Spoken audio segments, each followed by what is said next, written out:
Hi everyone, so thanks once again for watching and actually subscribing, because for the last 3 weeks it's been a very amazing experience to me. So thanks for that, by the way, and I hope I've been delivering a good message, a good level of knowledge, and I hope perhaps a good knowledge of wisdom as well.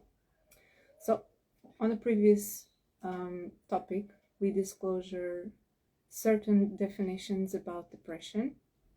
So we talked about the role of neuropinephrine in regards to the relation that it has in the lungs and in the heart, and also serotonin, but not dopamine, which I left till the end. So I explain also the relationship it has with Ayurveda itself. And it's important to refer that because once we achieve soma, which this is what it's designated in regards to the eternal life from the Ayurvedic perspective point of view, dopamine is the role of the stimulus of the will power of living. So if we do not have that, even though if we have neuropinephrine or serotonin, we don't have the primary stimulus to go and thrive. And how you can achieve that? Literally with the stimulus of the vitamin D, which is the presence of the sun. Along with that, you have these 5D, 5 different kinds of vitamins. The most referred in the allopathic system is the vitamin D, which provides you with tons of different abilities in regards to the memory, to the movement, to the motivation, to the mood, to the attention, but most of all to the happiness, that alert state that we have, that is provided by the stimulus of living. Like we get up in the morning and we are automatically happy for living. And we have this kind of adrenaline, but which we call dopamine in the scientific perspective. And we actually do not realize immediately how is produced in our body, how do we achieve that.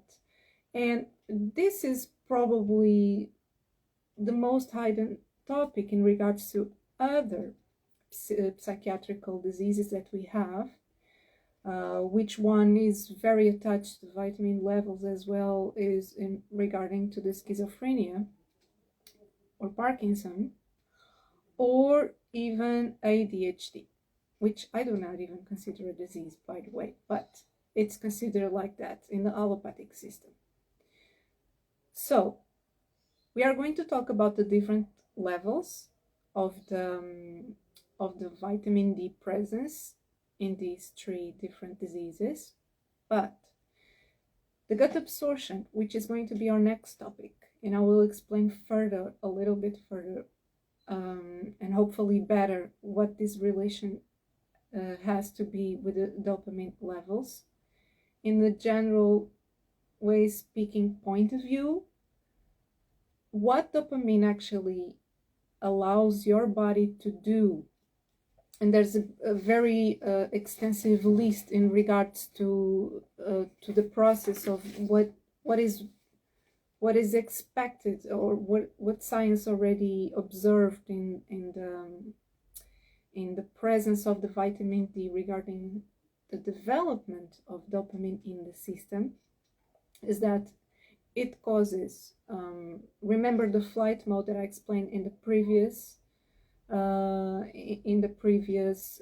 episode? Well, like I explained before, this is all connected to the adrenal gland, which is in the limbic system, which is the fight and flight mode, the most ancient system that we have to protect us. So this is automatically implicit in the immune system, what actually the brain can recognize as a good thing or is a bad thing for us in order to protect us. So these are the kind of I call it the key factors, and this is just details that we find in our basic daily lives, and we don't actually join the pieces together to understand how does our body reacts to our own environment, how do we protect ourselves, and how are these small kind of hormones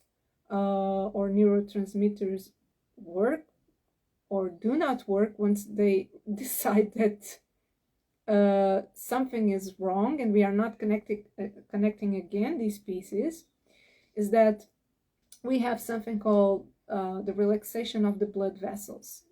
And some of them need to dilate, some of them need to constrict, but our entire body is built like this, okay? It's not only the small capillaries that work in this way, everything in our system works in this way to protect us. So once we understand how these different kinds of vitamin D react in our body, and remember, the best source of vitamin D is directly provided by the sun, but not only.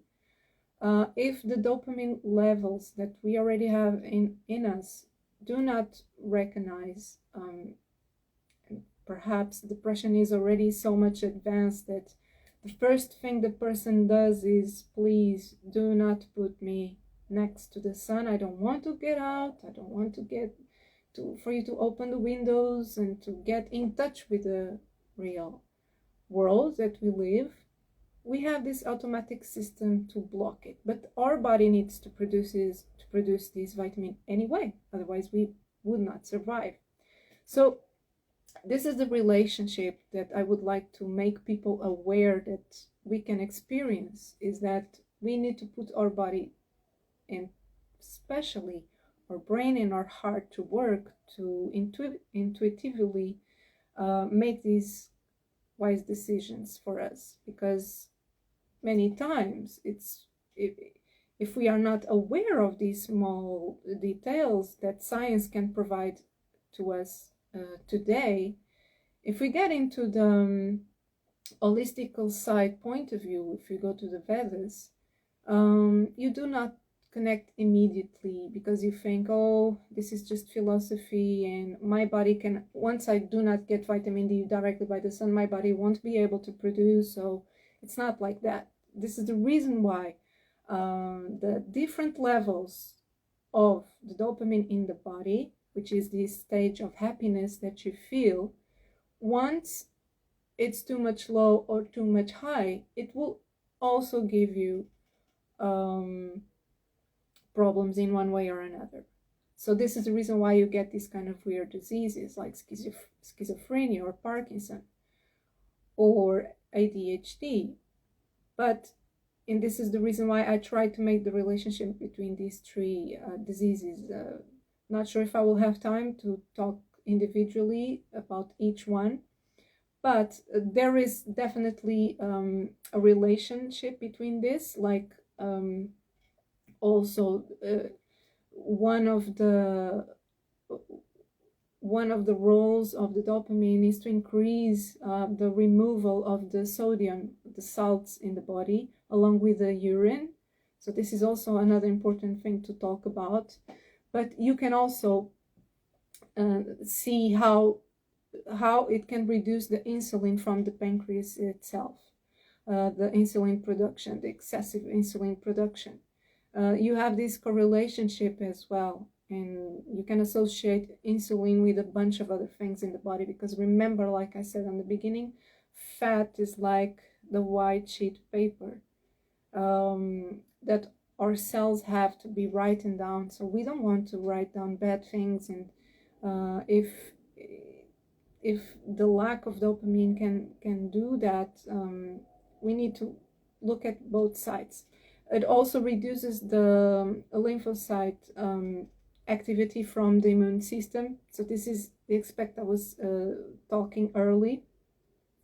And it slows the gastrointestinal gut absorption, movement, and the lining of the gut itself. So if it does that already, again, in our next episode, we are going to talk about the relationship of the entire gut regarding the depression. We need to understand that the lack of happiness, the lack of production of dopamine, it immediately gives us this sense of waste. And we don't want to waste any kind of nutrient we put in our body, but we also don't want to put a lot. And this is also something that is related to the obesity. And science tells us there is directly a relationship about that. So there's many things and many different topics we can go along with the dopamine subject, which is also directly connected to the depression situation that we are talking about here. But again, this is we are getting into the primitive system of the survivalness of the human species itself, and we need to somehow know how to stimulate it, because it's not because you lack from the sun that your body is not able to produce it. It's just that you're not in the stage yet to get into that process. And again, when I spoke on the previous episode about the neuropinephrine and how the serotonin is also related to these three systems that we have, and how it can make one thing worse, and because I explained the relationship regarding the lungs and the heart, and how it's so directly connected to that, which is the strong power of will that we have. It's in the chest once we are born. Once the doctor puts us to scream and to cry as a baby, if we do not understand these very basic primordial stages of life, it's very difficult to understand all the different diseases we can acquire. And remember, again, this is very much related to a lot of psychiatric diseases that we have nowadays. So this is the reason why I've chosen 3 different topic diseases, pathologies to speak about. Unfortunately, I'm not going to have so much time like I had the previous time to explain about the first stages of depression in regards to the norepinephrine and the serotonin. But in regards to the dopamine, which I left for this next episode that we are talking today, is because there are very complicated diseases associated with it today, which are the schizophrenia, the Parkinson, and the ADHD. And for example, in Greek, schizophrenia means the split of mind. This was the terminology given by the Greek allopathic system. And it's important for you to understand that also, and there is a kind of uncompensated levels of dopamine in schizophrenia itself. But once you check the Parkinson and how is the levels of dopamine itself, it's a very high level of dopamine. But what you can observe in a patient with Parkinson nowadays, what are the kinds of symptoms that the person shows immediately? Is the trembling. He cannot control the trembling. It also happens the same thing when you get too much excited, but on the opposite of a Parkinson person, he's not very happy or excited. So there's many other subjects behind Parkinson's disease itself, even though it's important to explain how the dopamine can also be connected with that in a high level, as what it was observed by the allopathic system. But for example, in a ADHD, it's a low sequence. So what you can observe in a patient with ADHD is that he lacks from this kind of attention, which we can see with the high levels of dopamine dosage hormone. So once it's high, too much high, the person loses the interest. In regards to Parkinson's disease, but ADHD, it's a low, so he doesn't pay attention at all. There's many other things, which is more connected to the depression's side point of view, the sadness, but it's not that the person is already aware that he is depressed somehow or sad. But again, he's trying to search for other things. And this is the reason why he pays attention to absolutely everything in the room, less to what it's actually the intentional subject for the person to focus their attention on. So then a person consider an ADHD, and I consider myself an ADHD patient itself, or whatever you'd like to call it, is because there are many things inside of the person's body. Same thing it happens with depression, which you need to have your own time to go through it, to understand what it's there. Many things you left behind some years previously, and you're not very aware what actually happened. So that person needs that time. That person needs that space alone. He needs to, sometimes, many times, to be in bed and to obligate themselves to pass through that, to that stage of being committed with being a meditative person, even though that person might not be even in that path yet. But the only thing he knows is that he needs space, and he needs to be left alone to think. So the silence is important for this observation, and for that person to make a decision, a wise decision later. So I think it's a very important topic to make many of you, many patients, many therapists, doctors that are out there, to put some attention to these small details. And again, dopamine is considered to be the reward center control. So what is exactly that that compensation that the brain is asking in need of dopamine? Is that he needs to be rewarded with an action which can provide happiness to him. And this is the reason why if the body is not in a capacity to produce this hormone, in regards to the vitamin D, and remember again, there's 5 different types of vitamin D, being the 3D one of the most important to refer for many other parts of the body. It's important to understand how can we be rewarding the brain with some kind of compensational actions towards our daily life.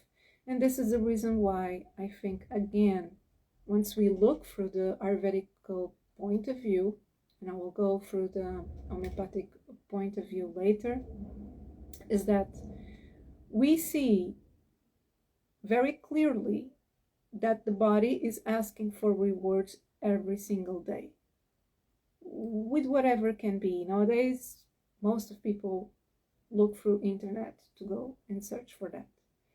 But the ancient times, there was always a restriction made by society for us to not expose ourselves very much. Nowadays, we should not expose ourselves very much for other different reasons, but apart from that, for people like me that want to spread the word somehow and didn't had a chance before, even though they're still a very small public to go through and to help people, because many people don't ask for help. Still, these kind of tips makes the difference for them, and this is the reason why I'm trying to give it from the allopathic perspective point of view, from the Ayurvedic point of view, and also from the extreme opposite of the homeopathic point of view as well.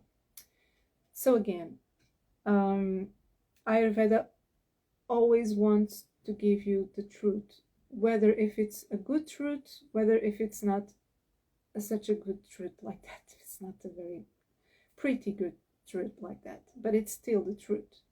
And it will play a role later, even if you don't see the means for it now, for the present moment, but it will give you along the way.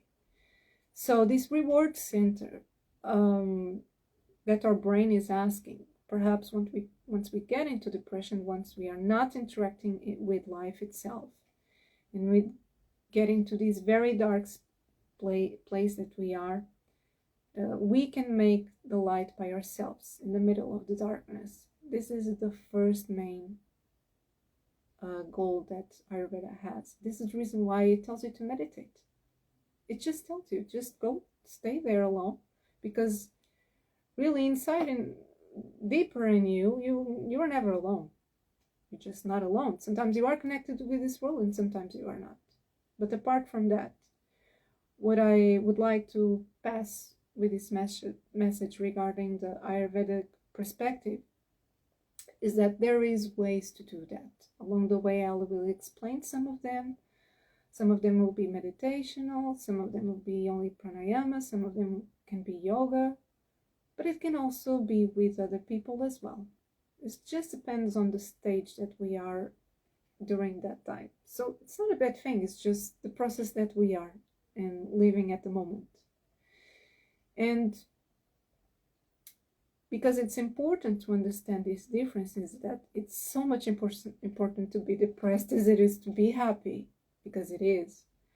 You also have the extreme opposite side point of view. Like I explained, most of the dopamine diseases or the imbalances that we can have with the dopamine, we get these different kinds of psychiatric other topics that we can go through. But again, Ayurveda does not even look through any of these three that I spoke today as a disease. There's no such thing as a schizophrenia, but there is such a thing as people that are possessed with demons. But I would not even say possessed, because possessed is when we allow those demons to control and to run our life. But most of us are schizophrenic, by the way. It's just a matter if you believe it or not. But the ones that allow these voices to go through and to control their lives, then yes, you are exposing yourself to society in that way.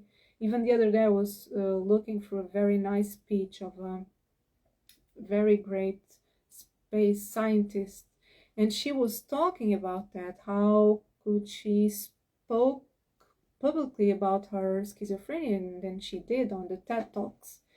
And she explained how embarrassed that would be destroying her life.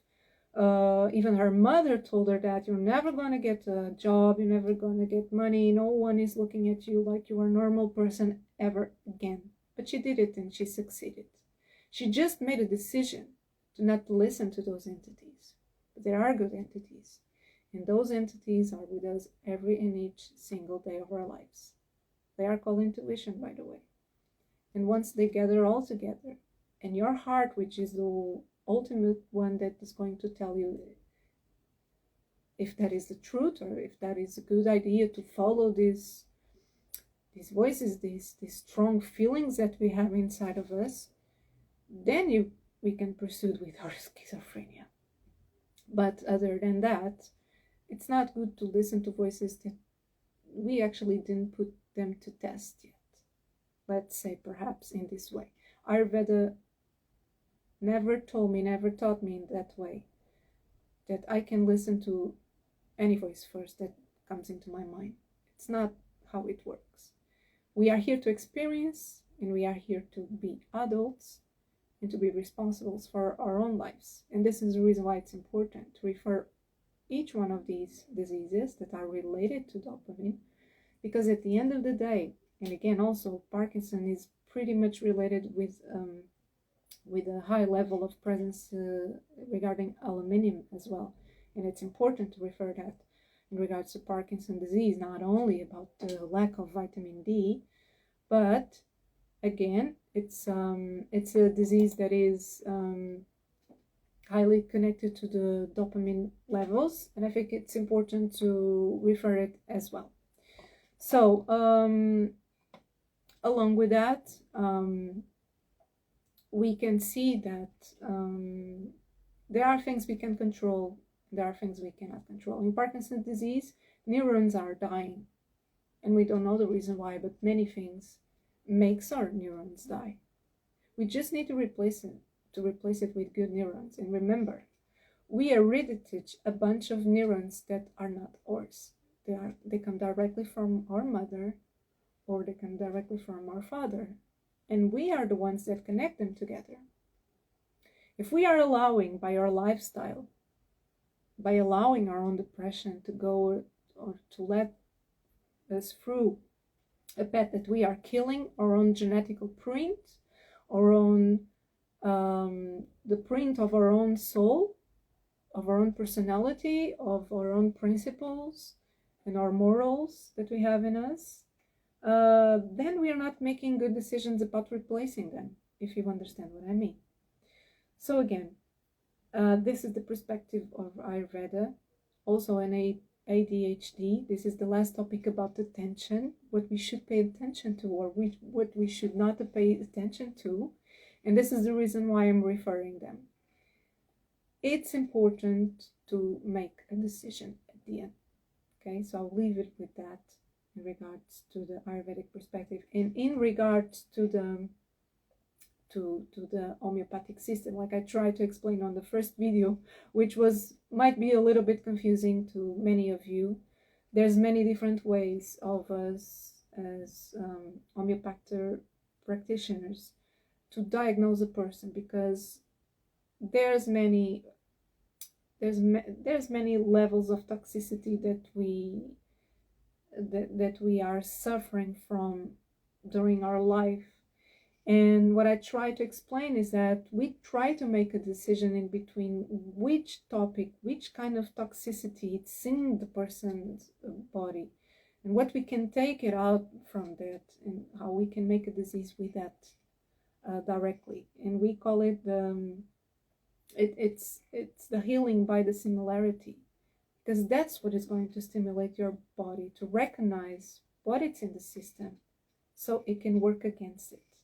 And it can fight it, and it can protect your body from it.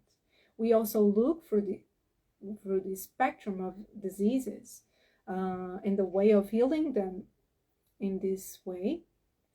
And we try to recognize in different kinds of personalities. But this is the reason why we also make combinations of many other different kinds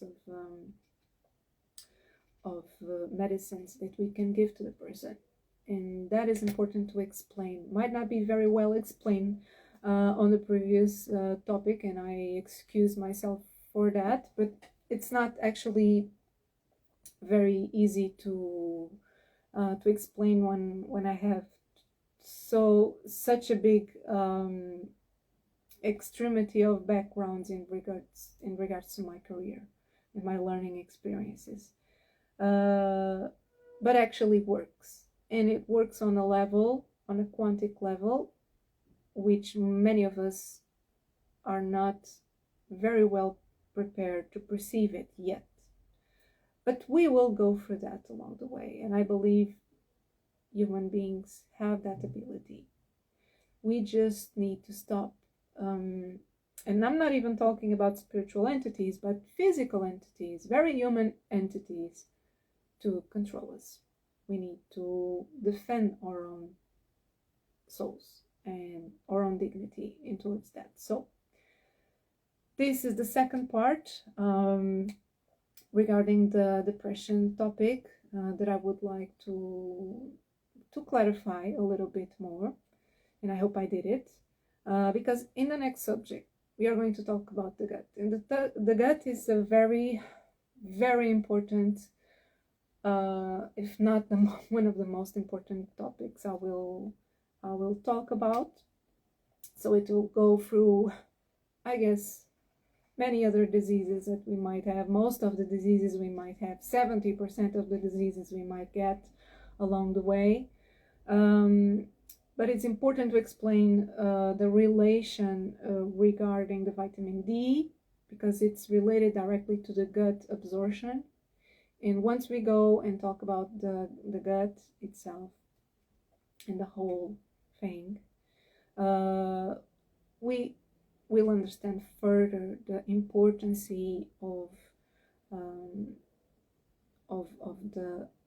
of the process of the absorption of these nutrients that we need to take for ourselves, because many of us eat, but most of it is wasted. So we are going to talk about that, and we are going to talk about the things we don't let go, and we don't let go emotionally, and also that our gut do not get rid of emotionally either. So this is the restriction part that our own guts do for us. And once they are constipated, cannot go to the toilet, and they actually retain everything, they also do the same thing emotionally. This is the reason why many of us do not make good absorptions, and the absorptions we do is actually about the toxicity itself. This is many of the reasons why we get depressed as well, and we are not even aware. So next topic is going to be very interesting as well. If you want to follow up, again, like and subscribe if you think these main subjects are important, and if they will help other people along the way as well, I will be very appreciated, because it will also grow up the channel so it can achieve other places and other people in need. Thanks once again. I hope to see you soon all. Bye bye.